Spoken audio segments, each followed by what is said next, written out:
What to expect when moving to Montana. In this video, I will share with you the new code of the West. Moving to Montana promises a great lifestyle full of adventure, majestic scenery, cozy small town living. Newly arrived residents can look forward to all the outdoor activities this beautiful state has to offer. Skiing in the Big Sky Country powdery slopes, exploring the national parks, or fishing one of the many pristine lakes. With friendly locals, delicious culinary experiences ranging from classic comfort favorite foods like huckleberry pancakes from local cafes, bustling night spots offering steamy plates of cowboy chili paired with icy craft beers. There's no shortage of craft beers in Montana. In this video, we're going to share with you 8 codes to enhance your move to Montana. Code 1, roads and access. You're going to want to display your address clearly on the outside of your home so that emergency services and delivery companies can easily find you. Emergency response. Emergency response times cannot be guaranteed due to limited resources, weather conditions. Emergency response services may be slow or not at all. Legal access. Legal access is not the same as physical access. Just because there is a road to your property, it does not guarantee that that road will remain open in the future or that you will have unlimited access. The road may cross another person's property and require legal easements. A road in Montana can be a public road and not be a county road, which means maintenance is paid for and provided by individuals and not by the county. All roads, including private roads, require maintenance and may need special equipment to plow or grade. Unpaved roads generate dust. Dust is unpleasant and it's an ongoing reality for most rural residents. Montana has extreme weather driving. You may need a 4-wheel drive vehicle, snow tires, and/or chains. Snow removal can take up to 72 hours on county and city roads. Wind can cause the roads to drift with snow even after being plowed. Floods can destroy the roads. Code 3, rural living. Some things to know about living in rural areas is the wear and tear on your vehicles. Dirt roads can have bumps, potholes, construction costs, and delays. So when you buy a property in the county, there may be additional construction costs such as bringing power to the property, drilling a well. School buses don't go to every single home, so it may be required that you drive your students to meet the bus. Mail, newspaper, and parcel delivery can sometimes be slow or delayed. Cattle traffic. There's traffic roadblocks from animals on the road. Utilities. Municipal sewer systems are only available within city limits. Individual subsurface water treatments or septic systems are required in rural areas. Municipal water services are again only available within the city limits. Some subdivisions may have water supplies for a fee, but most rural residents rely on individual or shared wells. Drilling and pumping a well can have a significant cost. Your water quality and quantity can vary, and it's not guaranteed. Electric services are not available in all areas. It's costly to extend power lines. Power outages can happen relatively often in rural areas. Sometimes you can have a complete blackout, sometimes you have a brownout. Telephone services can be patchy or non-existent in rural areas. Some people don't even have cell phone coverage at their home. Garbage removal in most counties, you have to take the garbage to a transfer station yourself, or you can hire an independent company to pick up the trash. Most towns within the city limits have trash pickup, but in the counties, you're responsible for getting your trash to the dump. Code number 5, property rights.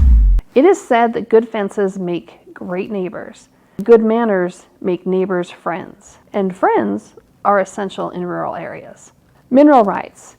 So it can be that a mineral right was separated from the land.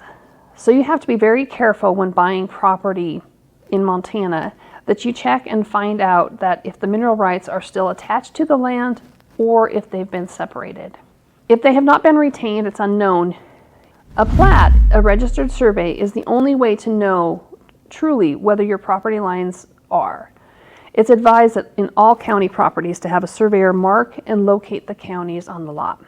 Homeowners associations and covenants. In the state of Montana, covenants are governed by the homeowners association.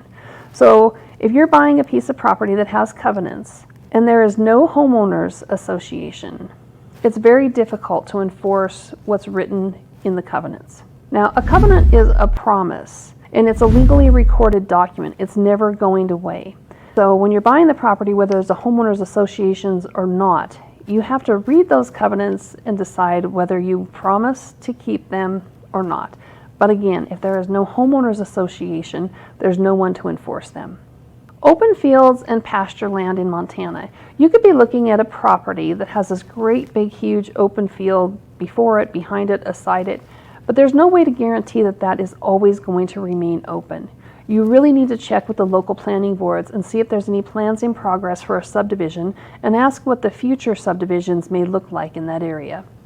Building locations. Many people move to Montana and they want to be high up on a hill or a vista so that they can look down and enjoy the great views. However, the wind and the elements can be very harsh, and it's hard on your home when you're exposed to the elements. Soil types matter. It's really important that you understand what type of soil is there where you're buying.